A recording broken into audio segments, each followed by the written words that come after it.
बिस्मिल्लाहिर्रहमानिर्रहीम। अस्सलाम वालेकुम।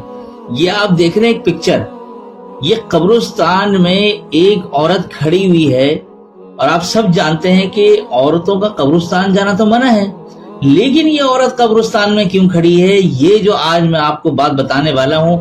आप ये बात सुनकर आप लोगों के एक तो रोंगटे खड़े हो जाएंगे और कुछ लोगों के हाथ शल हो जाएंगे इस वीडियो को शेयर करने से। उसकी वजह क्या है, अब आप जरा ये वाकया सुनते जाइए, फिर मैं आपको बताता हूँ क्या है। ये औरत, ये जिस शख्स के जनाजे में आई है, ये इसका भाई है। पहले इस औरत को तो लोग जाने नहीं दे रहे थे क्योंकि कब्रिस्तान में जाना औरतों का मना है, लेकिन इसने जिद की कि नहीं, मुझे जाना है कब्रिस्तान में और अपने भाई को दफन करना है। तो खैर लोग चले गए साथ साथ और ये औरत भी पीछे चलती रही। अब ये औरत जब कब्रिस्तान पहुंची और जब इसके भाई को दफना दिया गया, दफनाने के बाद जो जितने भी हाजरीन थे, जितने भी लोग वहां मौजूद थे, उन सब ने ये बात सुनी और उस औरत ने कहा कि अब मेरे भाई को तो अल्लाह के सुपुर्द कर दिया है।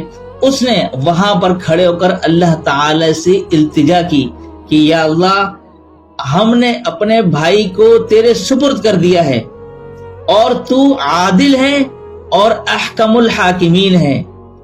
तू मेरे भाई को अपनी रहमत से मायूस रख, रहमत से महरूम रख, जिस तरह इसने मुझे मेरे वालिद की मीरास से 30 साल महरूम रखा।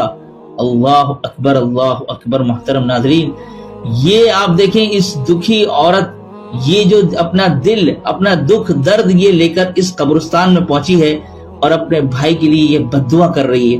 तो आप में से जितने लोग ये वीडियो देख रहे हैं, आप भी भाई होंगे, ठीक है, आप भी, आपकी भी बहनें होंगी, और किसी ने भी अगर अपनी बहन का हक दबाया है तो वो इस मंजर को याद रख ले।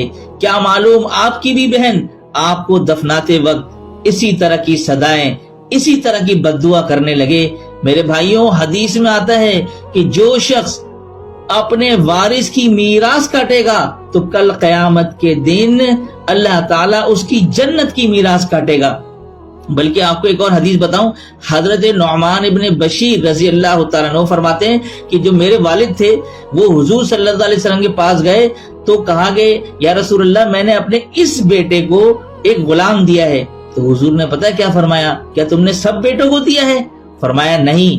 तो हदीस में आता है कि हुजूर ने फरमाया कि फिर अपना गुलाम इस बेटे से वापस ले लो। और एक और रिवायत के अंदर आता है कि हुजूर ने फरमाया कि इंसाफ करो, अल्लाह से डरो। तो मेरे भाइयों, अगर आपने अपने बहनों का हक खाया है, अपने बहनों की मीरास पर कब्जा किया है, तो इस मंजर को मत भूलिएगा।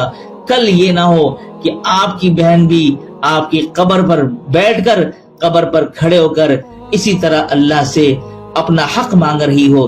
बल्कि मैंने तो ऐसे किस्से भी अपने कानों से सुने देखे हैं कि होता क्या है कि बाप मर जाता है, बहनों की शादी भाइयों के कंधों पर आ जाती है, तो करते क्या है, भाई शादी कर देते हैं अपनी बहन की और साथ में ये भी कह देते हैं कि मेरी बहन अब्बा की जो मीरास थी वो उससे अब आपका हक अदा हो गया, आपको यूं समझे कि हमने मीरास दे दी है क्योंकि उसके खर्चे से हमने आपकी शादी की है।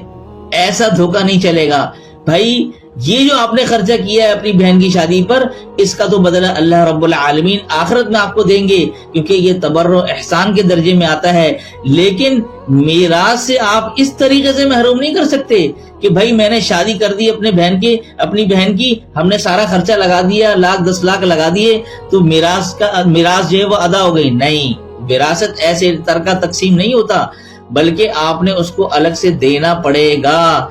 अक्सर घरों के अंदर इसी तरह के मामलात हो रहे हैं। बज़ाहिर दाढ़ियां रखी हुई हैं, मस्जिदों में 5 वक्त की नमाजें हो रही हैं, तस्बीह घुमाए जा रहे हैं, यानी ना मौलवी से पूछ रहे हैं, ना दीन का कुछ अता पता है, बस अपने जहन ने जो चीज मान ली बस उसी को शरीयत बना लिया, उसी पर मुतमईन होकर बैठ गए।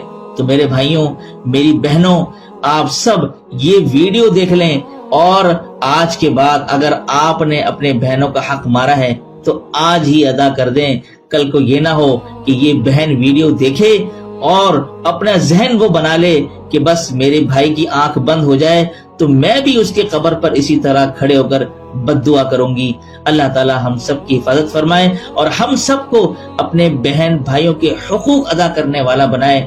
آپ سب بھی دل سے آمین تو کہیے گا کمنٹس میں، اور اس کو دل کھول کر شیئر کیجیے گا۔ جزاک اللہ خیر۔ السلام علیکم ورحمۃ اللہ وبرکاتہ۔